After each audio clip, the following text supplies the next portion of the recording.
Assalamualaikum warahmatullahi wabarakatuh. Saya Nurmailani dengan NPM 1022124, mahasiswa akuntansi Universitas Teknologi Digital.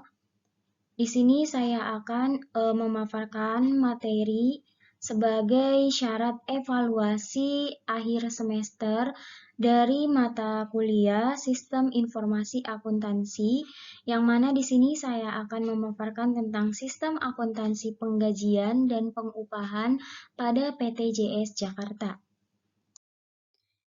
Nah, selanjutnya ini merupakan gambaran dari PTJS Jakarta. Nah, di sini pada gambar di atas ada gambar bangunan dari PTJS Jakarta itu sendiri, yang di bawah adalah gambar dari produksi PTJS Jakarta. Di sini saya akan menjelaskan bagaimana sih alur penggajian dan pengupahan pada PTJS Jakarta ini. Adapun materi yang akan saya bahas di sini yaitu ada 6 poin materi yang akan dibahas. Yang pertama yaitu pengertian dari PTJS Jakarta itu sendiri dan pengertian dari sistem penggajian dan pengupahan. Yang kedua adalah deskripsi kegiatannya mengenai sistem akuntansi penggajian dan pengupahan. Yang ketiga yaitu fungsi yang terkait mengenai PTJS Jakarta itu sendiri dan sistem akuntansi penggajian dan pengupahannya. Kemudian poin yang keempat yaitu bagian yang terkait mengenai sistem akuntansi penggajian dan pengupahan perusahaan tersebut. Kemudian poin yang kelima yaitu pengendalian internalnya bagaimana pada PTJS Jakarta. Kemudian poin yang terakhir yaitu flowchart dan narasi sistem akuntansi penggajian dan pengupahan pada PTJS Jakarta itu sendiri. Langsung saja kita next ke materi selanjutnya. Materi pertama yang akan saya bahas di sini yaitu pengertian. Pengertian terkait dengan PTJS Jakarta dan sistem akuntansi penggajian dan pengupahan. PTJS Jakarta. Apa sih yang kamu ketahui tentang PTJS Jakarta ini? Nah, di sini PTJS Jakarta adalah salah satu perusahaan asal Korea Selatan yang tergabung dalam JS Corp. Perusahaan yang berlokasi di Jalan Raya Narogong, Cilengsi, Bogor ini terletak dalam bidang produksi tas dan dompet. Didirikannya pada tahun 2010. Setelah 12 tahun berkiprah, perusahaan ini mengalami pertumbuhan yang sangat signifikan. Nah, PTJS Jakarta juga mengalami peningkatan kapasitas produksi dari tahun ke tahun. Pada tahun 2014, kapasitas produksinya sebanyak 330.000 pieces per bulan. Kemudian naik lagi pada tahun 2019, perusahaan ini telah memiliki kapasitas produksi yang meningkat, sehingga peningkatannya mencapai 500.000 pieces per bulan, atau jika ditotalkan mencapai 6 juta pieces per tahun. Nah, berarti cukup signifikan juga ya peningkatan produksinya dari tahun ke tahun pada PTJS Jakarta ini. Nah, setelah kita mengetahui pengertian dari PTJS Jakarta pada slide sebelumnya, maka di sini saya akan menjelaskan bagaimana sih sistem akuntansi penggajian dan pengupahan itu sendiri. Nah, sistem penggajian dan pengupahan dalam suatu perusahaan tentu sangat dibutuhkan. Karena dengan adanya sistem penggajian dan pengupahan itu sendiri dapat mengorganisir proses penerimaan atau pemberian gaji dan upah pada setiap orang yang bekerja di dalam suatu perusahaan tersebut, sehingga dapat memberikan efisiensi dan efektivitas dalam proses penggajian dan pengupahan tersebut. Nah, di sini menurut Mulyadi, sistem akuntansi penggajian adalah sebuah fungsi, dokumen, catatan, dan sistem pengendalian internal yang digunakan untuk kepentingan harga pokok produksi dan penyediaan informasi guna pengawasan biaya tenaga kerja. Sistem akuntansi penggajian dan pengupahan itu sendiri dirancang untuk menangani transaksi perhitungan gaji dan upah karyawan dan pembayarannya. Nah, sistem ini terdiri dari jaringan prosedur di mana ada prosedur pencatatan waktu hadir, prosedur pembuatan daftar gaji, prosedur distribusi biaya gaji, prosedur pembuatan bukti kas keluar, dan prosedur pembayaran gaji. Nah, kemudian ada lagi nih, menurut Priantara tahun 2013, dia menjelaskan bahwa penggajian atau gaji itu sendiri adalah suatu sistem yang mengatur tata cara pemberian gaji atau upah kepada segenap karyawan dalam organisasi.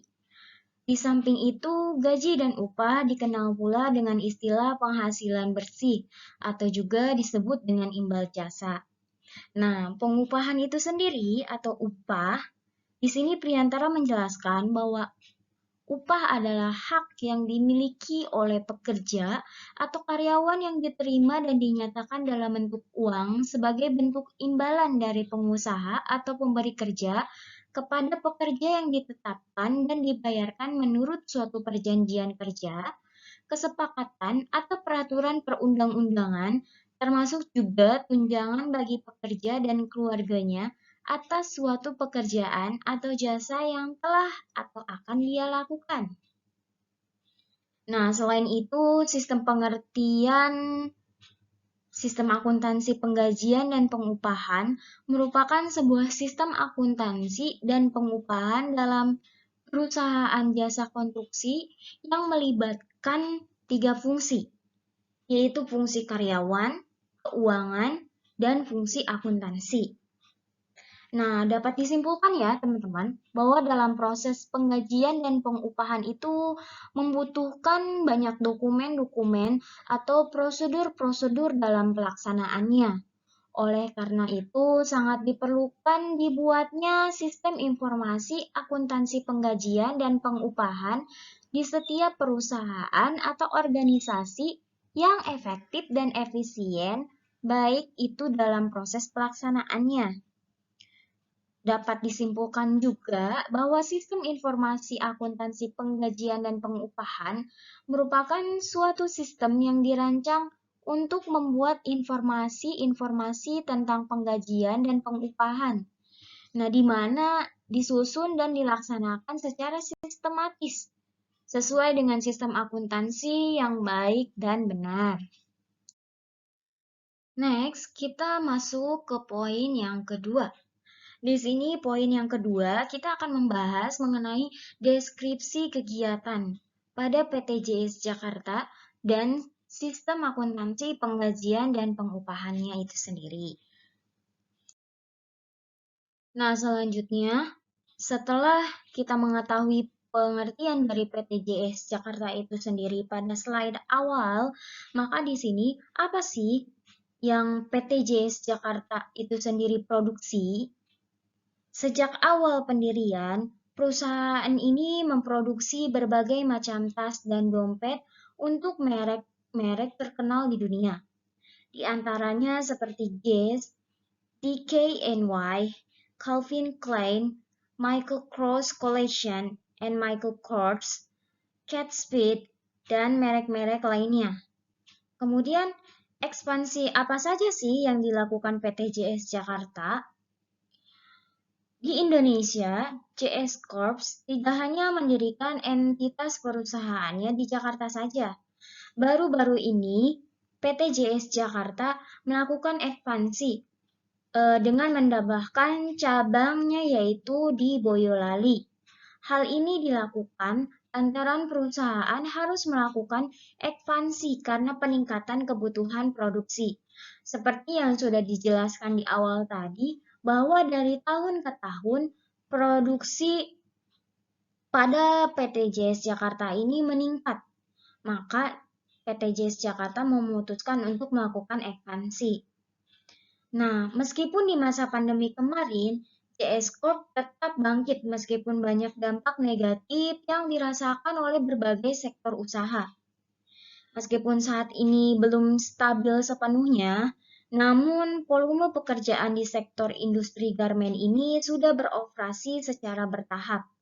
Bahan baku serta penjualannya juga berangsur-angsur membaik. Kemudian, bagaimana sih deskripsi kegiatan pada sistem akuntansi penggajian dan pengupahan? Di sini ada 4 poin yang akan dijelaskan. Poin yang pertama yaitu sistem akuntansi penggajian dan pengupahan dalam perusahaan manufaktur melibatkan 3 fungsi, yaitu fungsi kepegawaian, fungsi keuangan, dan fungsi akuntansi.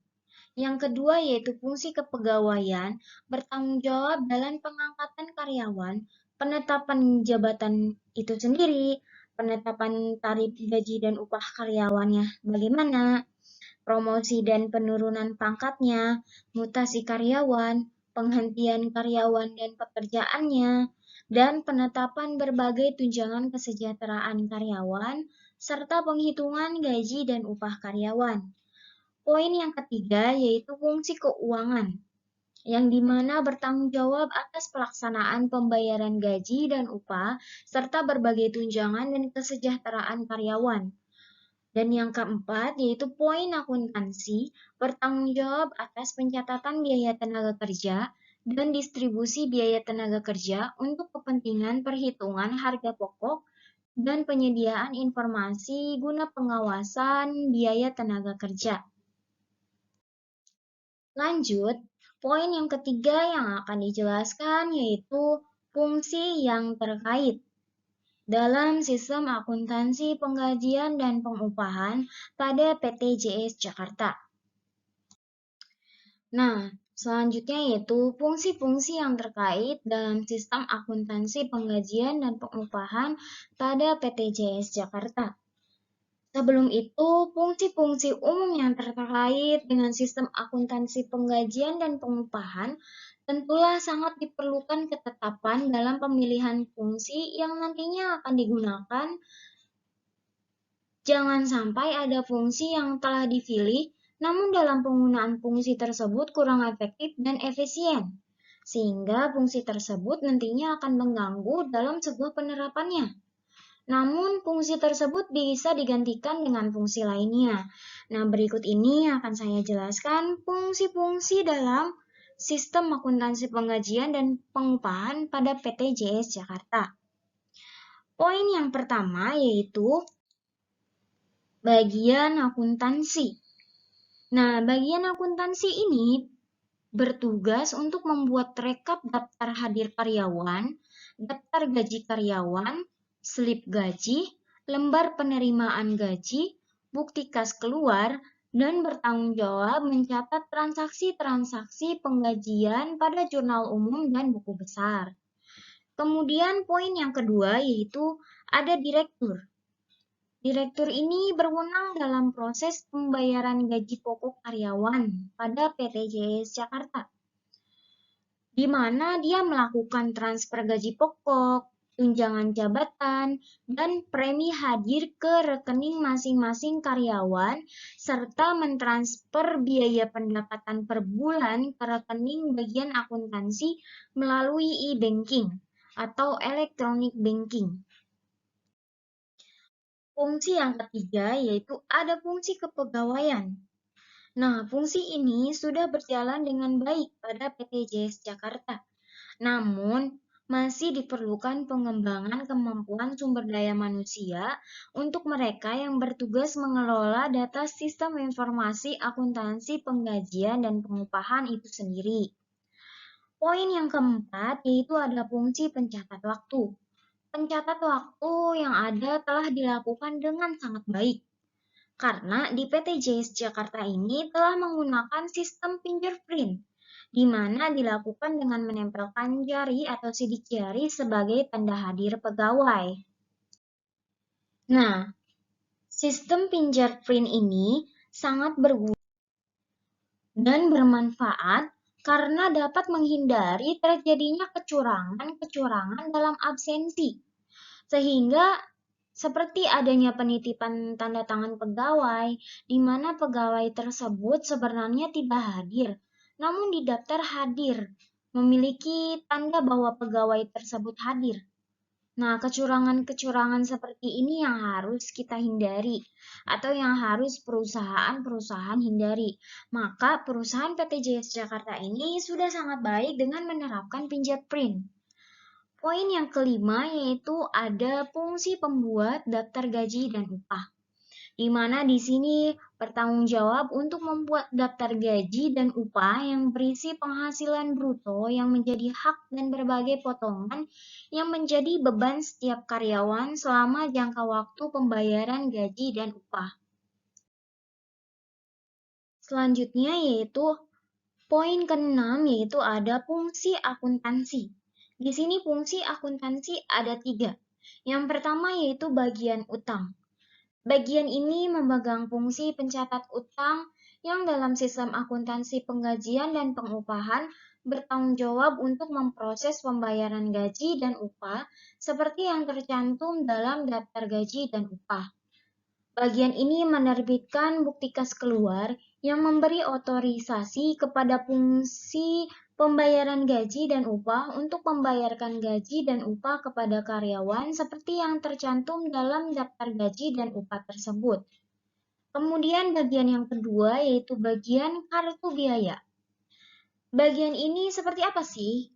Bagian ini memegang fungsi akuntansi biaya yang dalam sistem akuntansi penggajian dan pengupahan bertanggung jawab untuk mencatat distribusi biaya ke dalam kartu harga pokok produk dan kartu biaya berdasarkan rekap daftar gaji dan upah dan kartu jam kerja. Nah, untuk tenaga kerja langsung pabrik itu sendiri. Kemudian, yang ketiga yaitu ada bagian jurnal. Bagian ini memegang fungsi pencatat jurnal yang bertanggung jawab untuk mencatat biaya gaji dan upah dalam jurnal umum. Poin yang ketujuh yaitu ada fungsi keuangan. Fungsi keuangan dalam perusahaan ini yaitu pada PT JS Jakarta ini erat hubungannya dengan pendanaan perusahaan itu sendiri. Atau dalam kata lain, tujuan dari manajemen keuangan ini adalah memaksimalkan atau memberikan nilai tambah terhadap aset-aset yang dimiliki perusahaan. Fungsi ini bertanggung jawab untuk mengisi cek guna pembayaran gaji dan upah untuk mengisi cek tersebut ke bank. Utang tunai tersebut kemudian dimasukkan ke dalam amplop gaji dan upah setiap karyawan untuk selanjutnya dibagikan kepada karyawan yang berhak. Poin yang keempat yang akan dijelaskan yaitu bagian yang terkait mengenai PT JS Jakarta dan sistem akuntansi penggajian dan pengupahan PT JS Jakarta itu sendiri. Next, bagian yang terkait di sistem akuntansi penggajian dan pengupahan pada PT JS Jakarta. Nah, masing-masing bagian yang terlibat dalam sistem akuntansi penggajian tentu saling berhubungan dan terkait antara satu dengan yang lainnya untuk menangani kegiatan penggajian dalam suatu perusahaan itu sendiri. Untuk melakukan pembayaran atas gaji dan upah karyawan, maka digunakan formulir atau dokumen pendukungnya. Di sini ada 5 poin pendukung atau dokumen pendukung pada sistem akuntansi penggajian dan pengupahan PT JS Jakarta. Poin yang pertama yaitu bagian kepegawaian atau personalia. Nah, di sini dia mencatat atau mengurus surat permintaan karyawan atau surat permintaan karyawan baru, surat lamaran kerja, surat perjanjian kerjanya seperti apa, dan laporan pemberhentian. Nah, di sini diurus oleh bagian kepegawaian atau personalia. Poin yang kedua yaitu bagian pencatat waktu. Di sini bagian pencatat waktu itu menulis yaitu catatan waktu hadir karyawan, catatan waktu kerja karyawan, dan kombinasi catatan waktu hadir dan waktu kerja karyawan itu sendiri. Poin yang ketiga yaitu bagian gaji dan upah.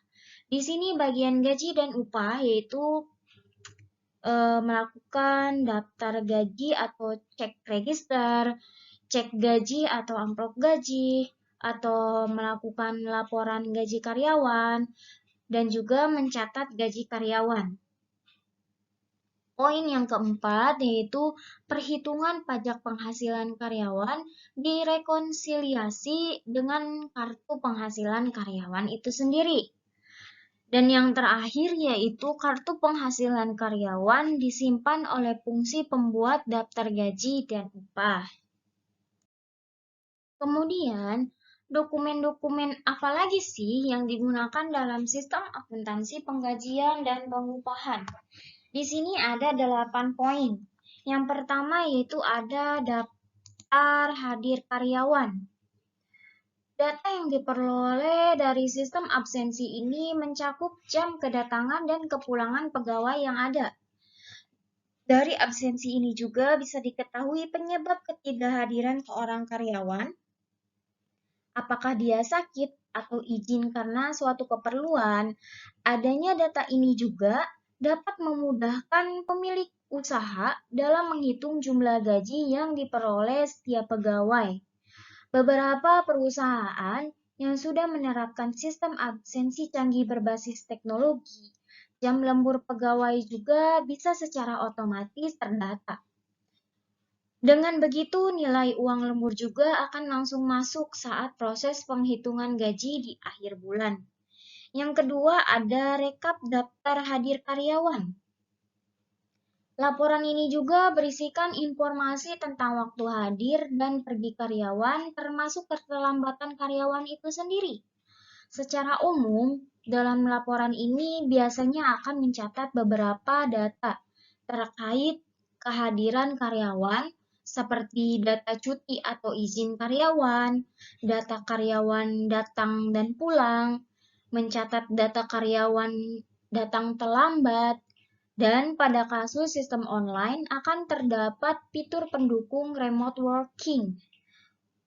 Kemudian, ada juga manfaat dari penggunaan laporan ini. Juga beberapa jenis absensi yang biasa digunakan di perusahaan. Laporan ini juga membantu perusahaan untuk meng-engage karyawan dengan terus meningkatkan produktivitas. Perusahaan perlu mengetahui karyawan mana yang bekerja, kapan mereka bekerja, dan kapan mereka biasanya mengambil cuti tahunan mereka. Karena pada kenyataannya, absensi bertambah besar terhadap biaya perusahaan jika dibandingkan dengan tunjangan karyawan itu sendiri. Kemudian ada daftar gaji karyawan. Fungsi pemberian laporan gaji dari pemberi kepada karyawan adalah sebagai informasi yang transparan sekaligus bukti tertulis apabila suatu saat timbul persepsi yang berbeda antara pemberi kerja dan karyawan mengenai hak-hak karyawan yang belum dan sudah dibayarkan. Nah, bukti tertulis ini juga dianggap bukti yang otentik untuk menunjukkan bahwa hak karyawan atas upah telah dipenuhi oleh pemberi kerja.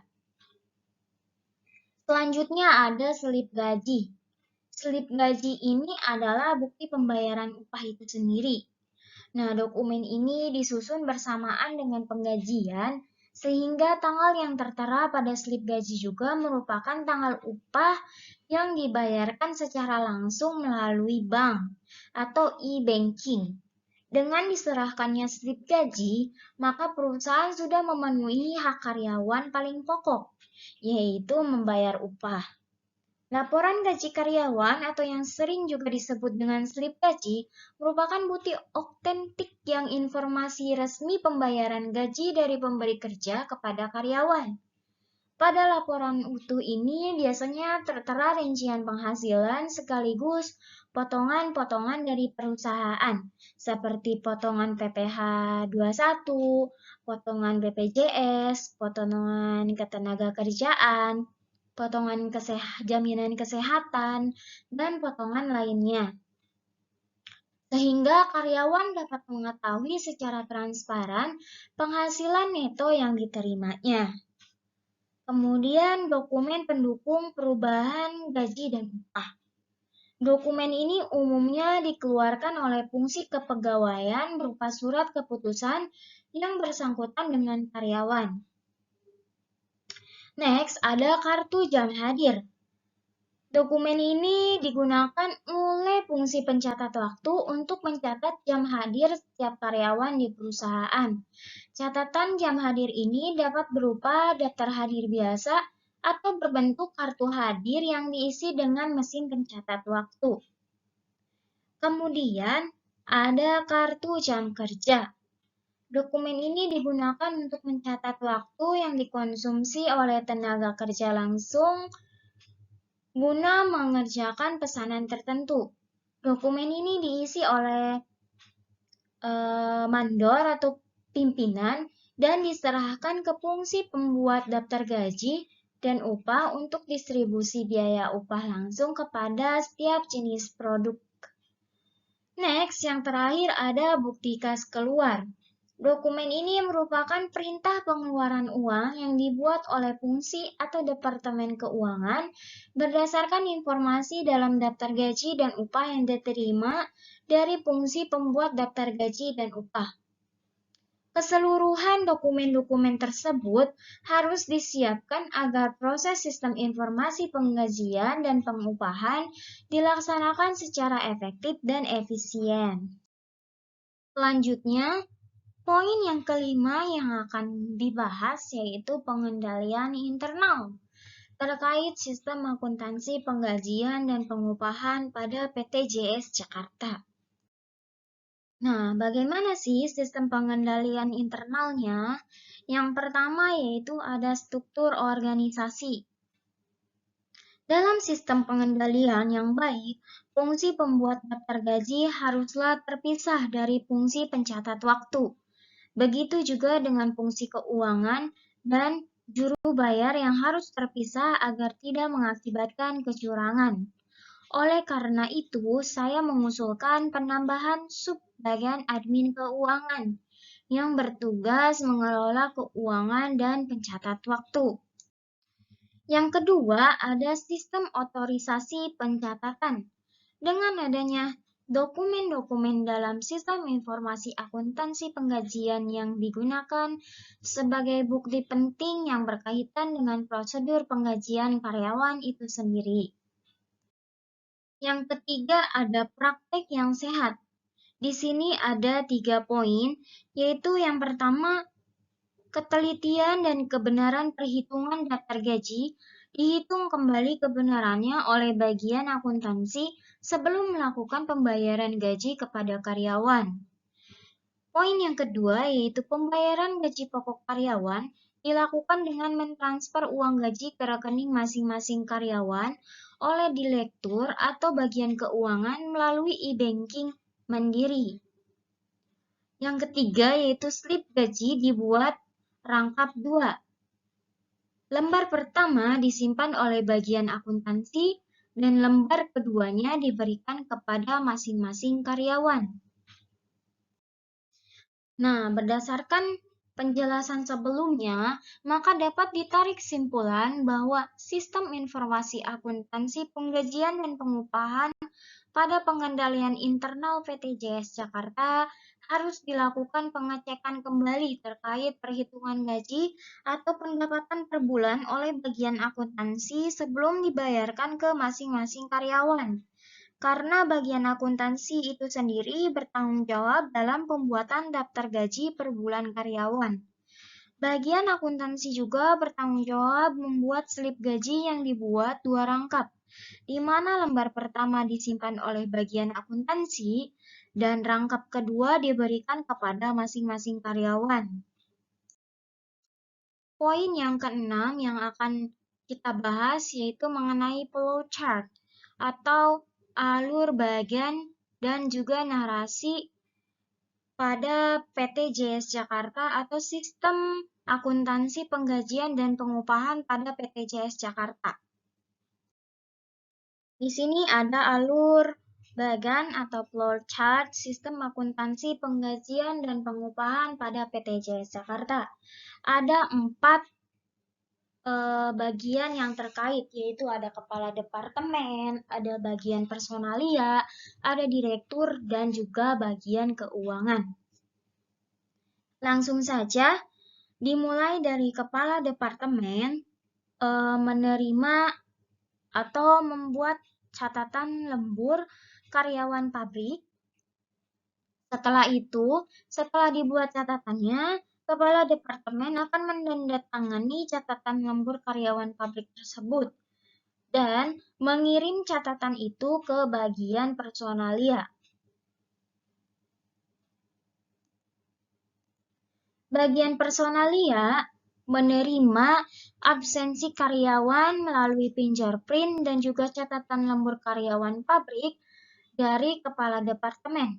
Setelah itu, bagian personalia akan menandatangani catatan itu. Kemudian, setelah ditandatangani, maka bagian personalia akan merekap absensi dan catatan lembur karyawan pabrik. Setelah direkap, maka bagian personalia akan mengolah perhitungan gaji atau upah dan PPh pasal 21 karyawan. Setelah itu, setelah dikelola perhitungannya, maka bagian personalia akan menandatangani 4 dokumen, yaitu dokumen surat pernyataan gaji atau upah, daftar transfer gaji atau upah. Di sini daftar gaji, transfer atau gaji atau upah itu ada 2 rangkap. Kemudian ada daftar gaji atau upah. Keempat dokumen ini akan dikirim ke bagian direktur. Kemudian bagian personalia juga menerima daftar gaji atau upah dari bagian keuangan. Nah, daftar gaji atau upah ini akan diarsipkan secara permanen berdasarkan abjad. Kemudian di sini ada direktur. Direktur menerima daftar gaji, daftar transfer gaji atau upah, daftar pernyataan gaji atau upah dari bagian personalia. Kemudian dokumen-dokumen tersebut akan diperiksa oleh direktur. Setelah diperiksa, direktur akan menandatangani dokumen itu. Setelah ditandatangani, keempat dokumen itu akan dikirim ke bagian keuangan. Bagian keuangan menerima daftar gaji, daftar transfer gaji atau upah, daftar pernyataan gaji atau upah, dan mengisi bukti kas keluar dari direktur.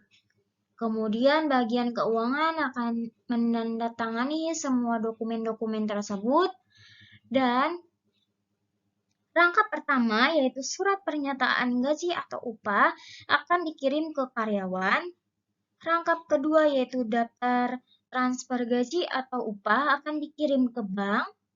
Daftar transfer gaji atau upah rangkap ketiga akan diarsipkan secara permanen bersama dengan bukti kas keluar secara permanen berdasarkan abjad. Kemudian daftar gaji atau upah akan dikirim ke bagian personalia. Maka flowchart sistem akuntansi penggajian dan pengupahan pada PT JS Jakarta selesai. Nah, setelah pada slide sebelumnya kita melihat alur bagan dari flowchart sistem akuntansi penggajian dan pengupahan pada PT JS Jakarta, maka jika ada sebagian teman-teman yang belum mengerti itu flowchart-nya seperti apa, di sini saya akan menjelaskan narasinya seperti ini nih. Yang pertama yaitu ada kepala departemen. Dimulai dari kepala departemen membuat catatan lembur karyawan pabrik, kemudian kepala departemen menandatangani catatan lembur karyawan pabrik, kemudian catatan itu dikirim ke bagian personalia. Nah, bagian kedua yaitu bagian personalia. Bagian personalia menerima catatan lembur karyawan dan absensi karyawan pabrik dari kepala departemen. Kemudian catatan itu akan ditandatangani oleh personalia. Setelah ditandatangani, maka catatan tersebut akan direkap lalu dihitung pengolahan perhitungan gajinya dan PPh pasal 21. Kemudian, personalia akan menandatangani daftar gaji 2 rangkap, daftar transfer gaji, dan surat pernyataan gaji atau upah. Lalu 4 rangkap tersebut akan dikirim ke direktur. Bagian personalia juga menerima daftar gaji atau upah dari bagian keuangan. Kemudian daftar tersebut akan diarsipkan secara permanen berdasarkan abjad. Selanjutnya ada direktur. Direktur menerima daftar gaji, daftar transfer gaji, dan surat pernyataan gaji atau upah dari bagian personalia. Kemudian, direktur akan memeriksa dan menandatangani dokumen itu. Setelah ditandatangani 4 rangkap dokumen itu, akan dikirim ke bagian keuangan. Yang terakhir, bagian keuangan akan menerima daftar gaji, daftar transfer gaji, dan surat pernyataan gaji atau upah dari direktur. Setelah itu, bagian keuangan akan menandatangani dokumen tersebut.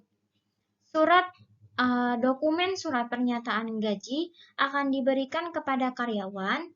Daftar gaji rangkap pertama akan dikirim ke bank. Rangkap kedua daftar transfer gaji dan bukti kas keluar akan diarsipkan secara permanen berdasarkan abjad.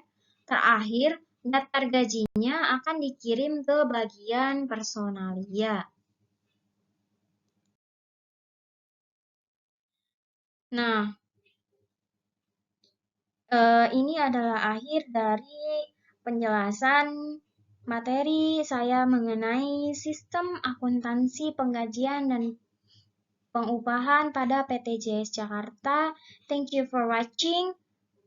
Wassalamualaikum warahmatullahi wabarakatuh.